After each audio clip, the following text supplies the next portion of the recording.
창원대학교와 사천시가 우주항공 캠퍼스를 사천에 구축하겠다는 협약을 맺자 경상국립대 교수회가 반대 성명을 내놨습니다. 창원대에 앞서 경상국립대에 먼저 캠퍼스를 제안했다 거절당했던 사천시는 불편한 심기를 내비치고 있습니다. 수출용 하동산 가루 녹차가 실제로는 대부분 하동이 아닌 다른 곳에서 재배된 찻잎을 사용하고 있다는 지적이 군의회에서 나왔습니다. 군은 수출 물량을 맞추기 위해 일부 외부 녹차를 들여온 것은 맞다며 올해부터는 100% 하동산을 수출하겠다는 답변을 내놨습니다. 2년 전 준공된 남해군 창성면의 다낭 공영주차장에 대한 쓴소리가 이어지고 있습니다. 인근에 이미 충분한 규모의 주차장이 조성돼 있어 예산 낭비란 비판이 지속적으로 나오고 있는 것인데 남해군도 주차장 부지를 다른 용도로 활용하기 위한 방안을 찾겠다는 입장입니다.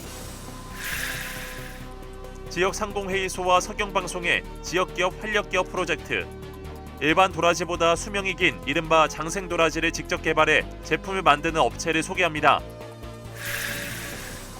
법원이 지난 2021년 진행된 진주문화원장 선거가 무효라고 판단했습니다. 임시의 출석 회원에 비해 투표지수가 50표 이상 많았던 점 등이 근거가 됐는데 김기수 원장 측은 즉각 항소하겠다는 입장을 밝혔습니다. 시청자 여러분 안녕하십니까? SCS 뉴스인타임 시작합니다. 며칠 전 창원대학교와 사천시가 우주항공 캠퍼스를 구축하겠다는 협약을 체결한 소식 아실 겁니다. 협약 체결 하루 만에 경상국립대 교수회가 이를 반대하는 성명을 내놨습니다. 경상국립대에 먼저 캠퍼스를 제안했던 사천시는 불편한 심기를 드러냈습니다. 보도에 강진성 기자입니다. 최근 창원대학교와 사천시가 우주항공 캠퍼스를 만들겠다며 업무 협약을 가졌습니다. 내년부터 산암면의 건물을 임시 캠퍼스로 활용하고 2027년까지 용현면의 단과대학 캠퍼스도 조성하기로 했습니다. 업무 협약 체결 하루 만에 경상국립대 교수회가 반대 입장을 내놨습니다. 두 학교의 우호적인 관계를 깨뜨리고 협력 생태계를 뒤흔드는 행위라며 비판했습니다. 여기에 새 캠퍼스 구축 계획은 정부의 승인을 받기 어려울 거라고 부정적으로 내다봤습니다. 다만 창원대가 요청한다면 협력할 수 있다는 여지를 남겼습니다. 저희가 가지고 있는 자원을 공유할 의사가 있다라는 겁니다. 창원대가 불필요한 국가 예산을 가지고 캠퍼스를 만들어서 그곳에서 제대로 된 교육이 이루어질 수 없는 상황이거든요. 그래서 제대로 된 교육과 연구를 하려고 하면 어차피 우리 경상국립대학교가 협력할 수밖에 없고 함께 할 수밖에 없으니 지금이라도 함께 해서 하자라는 겁니다. 사천시는 공식 입장을 내진 않았지만 관계자들 사이에선 불쾌감을 토로했습니다. 민선 8기 취임 직후부터 경상국립대에 캠퍼스 설립을 줄곧 요청했지만 교수가 반대하고 학생 모집이 어렵다는 이유로 거절당했다는 게 사천시의 주장입니다. 경상국립대를 비롯한 여러 대학과 우주항공 캠퍼스 설립을 위해서 협의하고 논의를 거듭했지만 여건상 어렵다는 말씀을 드렸습니다. 이런 와중에 창원대가 지난 3월 캠퍼스 설립 의사를 밝혀와 추진됐다는 게 사천시의 설명입니다. 한 관계자는 1년의 과정을 알고 있을 교수회가 이제 와서 반대하는 것에 대해 이해할 수 없다고 밝혔습니다. 사천시는 창원대와 추진하는 캠퍼스 조성은 예정대로 진행된다고 전했습니다. 다만 프랑스 툴루즈에 우주항공 관련 대학이 다수 있는 만큼 경상국립대가 지금이라도 캠퍼스 설립을 제안한다면 응하겠다는 입장입니다. SCS 강진성입니다. 재작년 준공된 남해군 창성면의 다낭 공영주차장. 인근에 이미 충분한 관광객 수용 규모 주차장이 조성돼 있어 예산 낭비란 비판이 이어졌는데요.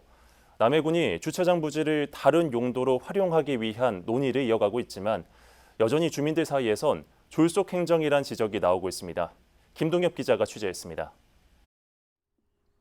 보강토와 보도블럭 사이 어린아이 키만큼 자란 잡초들, 맥주캔과 음료 용기들도 여기저기 널브러져 있습니다. 지난 2022년 4월 완공된 창선 다낭회센터 인근 공영주차장입니다. 사천 바다 케이블카가 개통되고 사천시가 삼촌포항 개발에 본격적으로 뛰어들면서 남해 관문격인 창선면에 많은 관광객이 유입될 거란 예상에 군은 이곳에 주차난 해결을 위해 주차장을 조성했습니다. 173명 규모로 군비 41억과 도비 13억을 합쳐 50억 원이 넘는 예산이 투입됐습니다. 하지만 목적과는 다르게 주차장의 이용률은 현저히 떨어지는 것으로 알려졌습니다. 제대로 된 관리가 이뤄지지 않아 무방비로 방치된 듯 보입니다. 주차장 인근의 보도블럭입니다. 오랫동안 사람들의 손길이 닿지 않은 것을 말해주듯 잡초는 무성하게 자라있고 비탈 사면에서 흘러내린 토사와 암석 또한 방치돼 있습니다. 인근 다낭 회센터 가운데 이미 130명 규모의 주차장이 조성돼 이용에 무리가 없는 수준인데 무리하게 사업을 진행해 예산 낭비로 이어졌다는 지적이 나오기도 했습니다. 준공 뒤 2년이 넘는 시간이 흘렀지만 인근 상인들의 불만은 여전합니다. 주말이면 여기도 다 안 찹니다. 여기만 해도 주차장이 넘치고 해야 되는데 경기가 요즘에 너무 안 좋아가지고 저 위에 주차장 정말 의미 없습니다. 누굴 위한 것인지 누굴 위해서 만들어진지 모르겠지만 차라리 저기에다가 조금 더 사람들을 모을 수 있는 남해군의회 행정사무감사에서도 이곳 주차장 활용을 놓고 캠핑장 조성 등 여러 의견들이 오간 것으로 전해졌습니다. 창선면 행정사무감사를 통해서 창선면에 있는 다낭 공영 주차장 활성화 방안을 요구를 하면서 제가 몇 가지 제시를 했습니다. 주차장을 차라리 캠핑장으로 활용하는 방안을 그리 요구를 하면서 하지만 주차 용도에 한정된 현 부지의 개발 계획 변경 과정을 거쳐야 하고 주말간 불법 캠핑으로 인한 민원 또한 제기되고 있는 상황에서 빠른 문제 해결 과정에 이를 수 있을진 의문입니다. 군은 창선 다낭 관광개발 종합계획을 수립하고 실무부서 차원에서 활용 계획을 검토하겠다는 입장입니다. 또 주차장을 활용한 다양한 프로그램 구상도 이어가겠다고 전했습니다. 주차장을 활용을 해서 저희들이 여행을 시작하는 동호회나 단체들이 모여서 일단 여기서 남해의 여행을 시작할 수 있는 사업 시행부터 여러 잡음이 이어졌던 남해 창선 다낭 주차장. 도비 반납으로 인해 추후 사업 예산 확보에 악영향이 있을 것을 우려한 남해군의 무리한 사업 강행이란 비판부터 준공 후 관리 운영에도 허점이 많다는 지적이 나오고 있는 만큼 추후 남해군이 어떠한 해결책을 내놓을지 관심이 쏠리고 있습니다. SCS 김동엽입니다. 미국 유명 커피 업체를 통해 전 세계로 수출되는 하동산 가루 녹차. 하동군도 지역 찻잎의 우수성을 홍보해왔는데요. 하지만 이 가루 녹차 대부분이 하동이 아닌 다른 곳에서 재배된 찻잎을 사용하고 있다는 지적이 나왔습니다. 보도에 김상혁 기자입니다. 1200년의 역사와 전통을 자랑하는 하동 야생차. 그 품질을 인정받아 7년 전부터 미국 스타벅스 본사에 가루 녹차를 수출하고 있습니다. 하지만 하동군의회 행정사무감사에서 이 가루 녹차가 하동산이 아니라는 지적이 나왔습니다. 가공과 수출을 담당하는 하동 녹차연구소는 녹차의 질을 끌어올리고 수출 물량을 맞추기 위해 외부 녹차를 들여왔다고 시인했습니다. 다만 올해부터는 100% 하동산 가루 녹차를 수출하겠다고 답했습니다. 가루 녹차 전용 생산자가 늘어난 것에 더해 체계적인 재배 방식 보급으로 생산량이 늘어나 가능하다는 겁니다. 가루에 우리가 수출하는 그 기준의 그 색도, 그러니까 질을 좀 높이기 위해서 저희들 하동 자체에서만 좀 부족했기 때문에 저희들 좀 우수한 것만 갖고 왔고요. 금년 들어서는 이제 100% 하동산만 해서 지금 자족하는 형태로 지금. 다만 가루녹차 전용 찻잎의 생산량이 2배가량 늘어난 것에 비해 가공 공장의 가동률이 따라오지 못하는 상황. 녹찻잎 수매에 한계가 있어 버려지는 차가 많다는 농가의 고충도 전해졌습니다. 올해 다행히 생산됐다고 해요. 자판이 좋아서 다행히 생산됐다는데 물론 가공 업체가 다 못 사주는 게 참 안타깝은 거는 틀림없이 저도 공감합니다. 농산물, 특히 녹차를 버리는 일은 없도록 좀 해주시죠. 녹차연구소에서는 가공공장 설비 확대와 함께 수매처 확대 방안을 마련하겠다고 답했습니다. 이날 감사에서는 최근 개장한 하동차 판매장에서 중국산 차 도구가 판매되고 있다는 지적도 나왔습니다. 하동군은 방문객이 주로 저가 제품을 선호해 중국산 제품을 진열했다고 답했습니다. 판매 동향을 보면 한 10,000원에서 30,000원에 대한 그 가격이 좀 잘 팔리는 부분이 있고 소비자들이 쉽게 좀 접근할 수 있는 부분에서 그래서 중국산 나타났습니까, 과장님? 나타나고 있는 부분이고 중국이라는 그 저가 상품은 좀 가격이 싸다 해서 완전 상품이 좀 질이 나쁘고 하는 그런 상품은 아닌 것으로.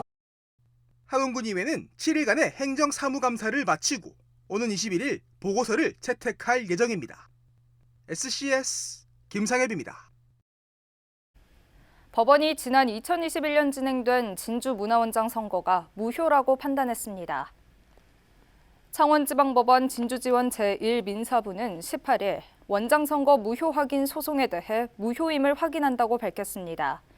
판결문에 따르면 선거가 치러진 임시총회 정족 의결수가 미달했던 점, 임시회 출석 회원에 비해 투표지 수가 50표 이상 많았던 점, 회원 명단 유출에 따른 위법한 선거 운동이 있었던 점 등이 반영된 것으로 나타났습니다.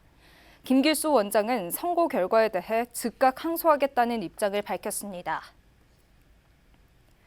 진주시가 지난 18일 일반 성면 마을 주민들의 플라스틱 제조 공장 설립 반대 기자회견에 대해 관련법에 따른 저촉사항이 없기 때문에 허가를 취소하는 것은 어렵다는 입장을 밝혔습니다. 진주시는 19일 설명 자료를 통해 공장 건축 공사 과정에서 주민 반대 민원이 제기돼 2차례에 걸쳐 주민 설명회를 주선했으며 향후 공장 증축 불가, 업체 매입 현황 도로의 지목 변경 등 요구사항을 업체 측이 수용하기로 했다고 밝혔습니다.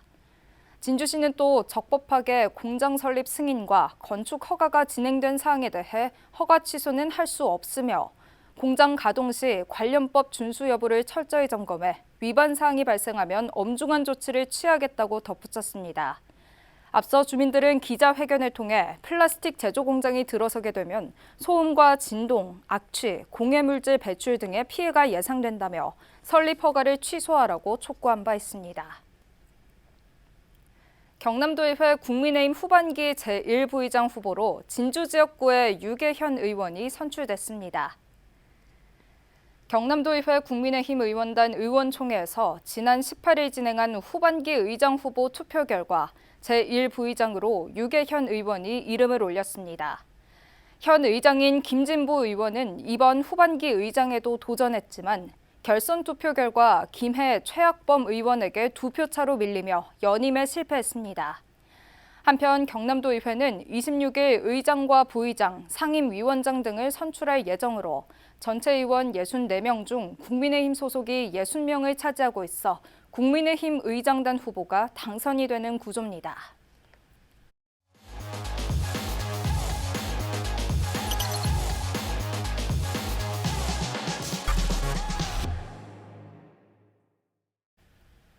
일반 도라지보다 수명이 긴 이른바 장생 도라지를 직접 개발해 제품을 만드는 업체가 있습니다. 지역기업 활력기업 캠페인 두 번째 기업으로 진주의 장생 도라지를 만나보겠습니다. 김현준 기자의 보도입니다. 냉동 건조된 도라지에서 진액을 추출하는 특수 탱크들이 공장 한 켠을 가득 채웁니다. 제품에 따라 5에서 6시간가량의 각기 다른 추출 과정을 거친 뒤 최종적으로 포장지를 입혀 분말, 술 등의 제품으로 출하됩니다. 이곳에서 사용하는 도라지는 창업주인 이성호 씨가 개발한 장생 도라지. 평균 수명이 3년인 일반 도라지보다 수명이 17년 넘게 긴 도라지로 면역력을 높여주고 피를 맑게 하는 사포닌 함량이 높습니다. 20년 넘게 자란 도라지는 그 어떤 것보다 더 우리 몸속에 들어가서 강렬한 힘을 발휘해서 성인병 예방이나 치료에 탁월한 효능이 있다고. 장생도라지 가공품 제조업체로 2대째 30년이 가까운 세월 운영되고 있는 이곳. 사업 초기 체계가 잡히지 않아 수십억 원의 빚을 떠안기도 했습니다. 하지만 국내외로 36건의 특허를 가지고 있을 정도로 공격적인 연구개발, 대기업 출신인 현재 대표의 공정관리 시스템 개선 끝에 지난 2013년 매출이 100억 원대에 진입했습니다. 특히 해외에서 인기를 얻고 있는데 일본의 경우 지난해 말 수출 누계액이 2,500만 불을 돌파했습니다. 최근에는 홈쇼핑 기획 상품을 선보이며 대중화에 박차를 가하고 있는 업체. 하동군에 건립된 공장을 통해 앞으로 인체에 사용되는 제품을 생산하는 바이오 헬스 부문까지 사업을 확대해 나갈 계획입니다. 앞으로는 바이오 헬스 부분으로 옮겨가서 우리 국민의 건강과 또 세계인의 건강을 위해서 고부가가치 상품을 만들어서 도라지에 대한 사랑에 연구개발과 체계 개선 노력이 더해져 날개를 달고 있는 업체. 바이오 헬스로의 새로운 도전을 준비하고 있습니다. SCS 김현준입니다.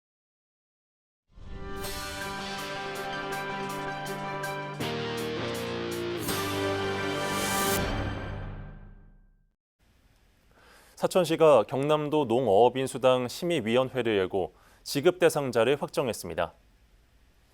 대상자는 12,500여 명으로 전체 지급액은 37억여 원입니다. 1인당 30만 원의 수당은 오는 7월 농협 체험 포인트로 지급할 예정입니다. 산청군이 찾아가는 과학관 운영에 들어갔습니다. 다음 달 1일까지 동의보감촌 엑스포 주재관에서 열리는 이번 행사에서는 과학 전시 관람과 체험이 가능하며 주말에는 과학 공연 등이 진행될 예정입니다. 또 이동형 과학 차량에서 VR 장비 등을 체험할 수 있습니다. 찾아가는 과학관은 누구나 무료 입장할 수 있으며 오전 9시부터 저녁 6시까지 상시 운영됩니다. 진주 서부농협이 조합원을 대상으로 병해충 종합관리 및 농약 사용법 교육을 실시했습니다. 진주 서부농협은 지난 17일과 18일 하루에 150명씩 총 300명의 조합원을 대상으로 전문 강사를 초빙해 교육을 실시했다고 밝혔습니다. 농협은 고급 산나물 재배 기술 교육과 농기계 관리 및 사용법 교육도 실시할 계획입니다. 김해에서 치러질 전국체전이 4개월 앞으로 다가왔는데 주 경기장이 될 김해종합운동장 공사에 비상이 걸렸습니다. 최근 옹벽 일부가 붕괴되더니 공사업체는 법정 관리를 신청하기 이르렀는데요. 준공 차질이 불가피해 체전 준비에 우려가 커지고 있습니다. 권전숙 기자가 현장을 다녀왔습니다. 오는 10월 1일 전국체전 앞두고 공사가 진행 중인 김해 종합운동장입니다. 발등에 불이 떨어진 건 지난 11일이었습니다. 최근까지 자금난을 겪던 시공사인 남양건설이 법정 관리를 신청한 겁니다. 지난해 말 임금 체불 등으로 한 차례 공사가 멈췄고 최근 옹벽 일부 붕괴에 이은 연이은 악재입니다. 현재 주요 공사를 끝낸 하청업체 근로자들의 일부 임금도 체불됐습니다. 근로자들이 임금 체불로 인해 가지고 작년에 고통을 좀 많이 받았었는데 올해 공사를 마무리 짓고 나왔는데도 4월달, 5월달 임금이 체불되어 있는 부분들이 있어서 현재 노동부의 진정서를 통해 갖고 최단금을 받으려고 노력 중입니다. 일하고 전날짜에 월급 받는 게 정상적인데 그게 정상적으로 잘 이루어지지 않아서 안타깝습니다. 현재 공정률은 99.7%. 주요 구조물 공사는 끝났지만 일부 지붕과 순환도로 포장, 조경 등 부대 공사가 남았습니다. 김해시가 대책 마련에 나섰습니다. 남양건설을 제외하더라도 5개 공동건설사가 나서면 완공에는 문제없을 것으로 보고 협의를 진행하고 있습니다. 공사비는 70억 원 정도가 발주처인 김해시에 남아 있습니다. 하지만 앞으로 발생한 남양건설의 미수급 문제가 남아있고 이달 초 붕괴된 일부 옹벽은 보수 작업에 속도를 내야 하는 상황입니다. 김해시와 경남도는 전국체전 개최에 차질 없이 준비하겠다는 입장입니다. 남양건설이 법정관리 신청으로 어려움이 있지만은 나머지 5개 공동작업사와 협력을 해서 행사에 차질 없도록 공사를 마무리하겠습니다. 나머지 공사가 순조롭게 마무리될지 체육계가 조마조마한 마음으로 지켜보고 있습니다. 헬로티비 뉴스 권정숙입니다.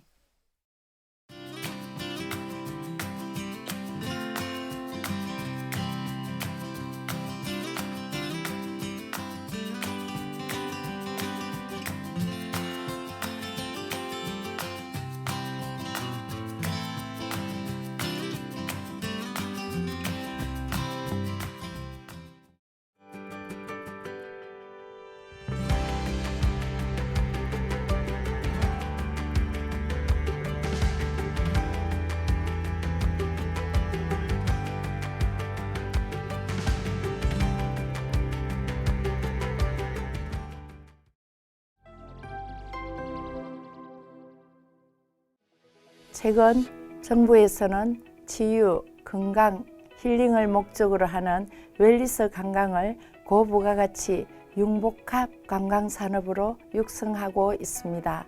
진주시는 진양호, 오라산 숲속의 진주 등 다양하고 우수한 생태 관광 자원을 보유한 잠재력이 큰 웰니스 도시입니다. 저는 진주시가 남부권의 관광 거점 도시로서 웰니스 관광을 육성하고 활성화하기 위해 제도적 기반이 필요하다고 생각했고 이번 조례안을 발의하게 되었습니다. 시민과 관광객들이 진주시의 아름다운 자연을 누리며 일상 속에서 쉼과 힐링을 찾을 수 있길 기대합니다.